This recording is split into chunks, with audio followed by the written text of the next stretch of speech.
Hello नमस्कार खेडूत मित्रों।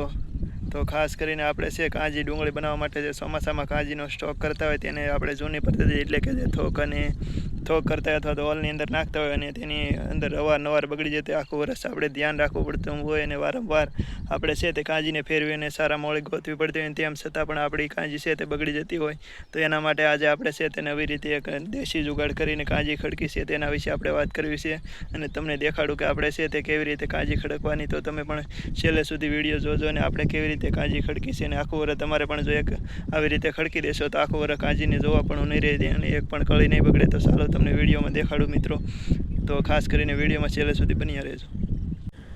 તો મિત્રો તમારે રોપ આવી રીતે ખડકવા માટે ખુલ્લી જગ્યા એટલે કે જ્યાં પવન સારી રીતે આવતો આવા ખેતરની અંદર અથવા તો કોઈ ભલે ખેતરનો ખૂણો હોય પણ જ્યાં પવન સારો આવતો હોય ને જ્યાં ઓર ના પડતો તેવી જગ્યા લેવાની છે। કોઈ ચારે બાજુ દિવાલ અથવા તો કોઈ ઘરની વચ્ચે અંદર જે આપણે શું કહેવાય વોલ હોય તેમાં ખડકવાનો નથી મિત્રો। જે રીતે પવન આવે એવી જગ્યામાં આપણે આ રીતે તમે જોઈ શકો છો મિત્રો 2 ફૂટ જેટલી ઊંચી બેલા અથવા તો કોઈ તમે બીજા પથ્થર વડે ઊંચો મેળો બનાવવાનો છે મિત્રો। 2 ફૂટ એટલે જેટલો ઊંચો 1.5 થી 2 ફૂટ હોય તો જેથી કરીને નીચેથી છે તે રોપને સારી રીતે પવન મળી શકે તે રીતે આ રીતે મેળો બનાવવાનો છે। ખેડૂત મિત્રોને ખબર જ હશે કે આવો મેળો આપણે બનાવતા જ હોય નીણ અથવા તો બીજું કોઈ વસ્તુ ખડકવા માટે તો આ રીતે તમારે મેળો બનાવવાનો છે। ત્યાર પછી વાહડા નાખી દેવાના છે।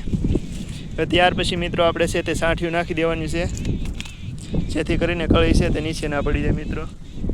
આ રીતે હાંઠિયું નાખી દેવાનું છે તમે જોઈ શકો છો। ત્યાર પછી છે તે આપણે એક લાઈન એક થર છે એ રોપ ખડકી દેવાનો મિત્રો। આ રીતે તમે જોઈ શકો છો આ રીતે ખડકેલો છે એક થર રોપનો ખડકી દઈએ ત્યાર પછી પાછો આપણે એક હાંઠિયુંનો થર ખડકી દેવાનો છે। જે રીતે આપણે હાંઠિયું આ રીતે આશીષ પાત્રને જોઈ શકો મિત્રો એક આપણે સામાન્ય રીતે જે જોડી અંદર ના આવી જાય એ રીતે સામાન્ય રીતે એક હાંઠી પાથરી દેવાની છે જેથી કરીને રોપ છે આપણે તેની અંદર વચ્ચે હવા મળે મિત્રો। આવી રીતે જો આવી રીતે તમે હાંઠિયું ખડકશો એટલે વચમાંથી હવા છે તે સોપટ નીકળી જશે અને આપણો રોપ છે તે એકાબીજીને જે બગડ્યો હોય તો પણ શેપ નહીં લાગે અને રોપ છે તે બગડ્યો હોય તો પણ અંદરને અંદર સુકાઈ જશે।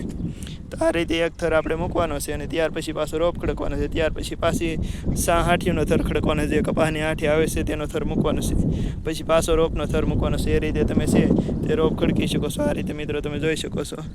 તો જે રીતે આપણો રોપ જેટલો હોય મોટો વધારે રોપ હોય 100 થી 150 મણ તો આપણે મોટો મેળો બનાવવાનો છે। જો સામાન્ય થોડો ઘણો રોપ હોય 20-30 મણ તો એ રીતે મેળો બનાવવાનો છે।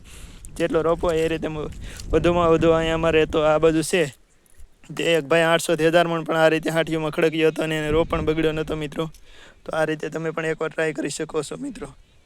આ રીતે તમારે ખડકતું જવાનું છે ધીરે ધીરે અને 6 થી 7 થર કરી શકો છો મિત્રો અથવા તો 7 થર સુધી વધુમાં વધુ કરી શકો છો। જો પછી વધુમાં વધુ થર કરશો તો તે માથેથી વજન થવાના કારણે હાંઠિયું બેસી જશે અને તમારે હાંઠિયુંની અંદર છે તે પવન રોપમાં નહીં લાગે તો રોપ બગડવા કરશે। એટલે વધુ પ્રમાણમાં આપણે એક જગ્યાએ રોપ ખડકવાનો નથી મિત્રો। એવું લાગે તો બીજો મેળો કરી નાખો।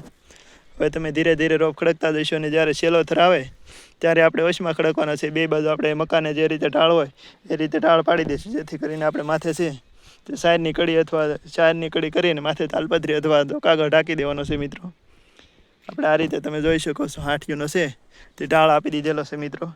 એટલે આપણે ચોમાસાની અંદર આને માત્ર ને માત્ર એટલે કે 1 ફૂટ જ જગ્યા 1 થી 1.5 ફૂટ જ જગ્યા એટલી જગ્યામાં આપણે માથેથી ઢાળ પાડી અને નીચે જે સાઈડો આવે છે તમે 1 થી 1.5 ફૂટ ઢકાય એટલે જ આપણે તાલપત્રી અથવા કાગળ ઢાંકવાનો છે મિત્રો। જેથી કરીને ચારે બાજુથી છે તે હવા મળી શકે અને રોપને હવા મળે તો આપણો રોપ બગડશે નહીં મિત્રો।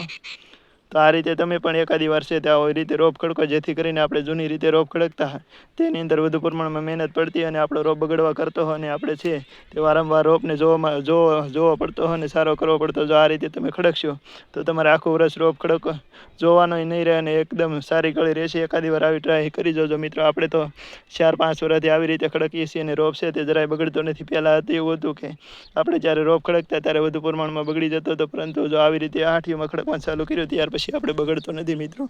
તો આ વિડીયો વધુમાં વધુ ખેડૂત મિત્રોને શેર કરી દેજો અને ગમે તો લાઈક ને ચેનલને સબસ્ક્રાઈબ કરી દેજો। તો ખેડૂત મિત્રો તમે પણ જો આ રીતે આપણે દેખાડી એ રીતે જો કાજી ખડકી દેશો તો પછી આખો વર્ષ તમારે પણ કાજી જોવા પણ નહીં રહે। આવી રીતે સાંઠિયુંમાં એકવાર ખડકીને ટ્રાય મારી જાઓ જેથી કરી અને તમારે પણ 4 મહિના છે જે ચોમાસાની કાજી સાચવવાની હોય તેમાં જાજી મહેનત ના પડે।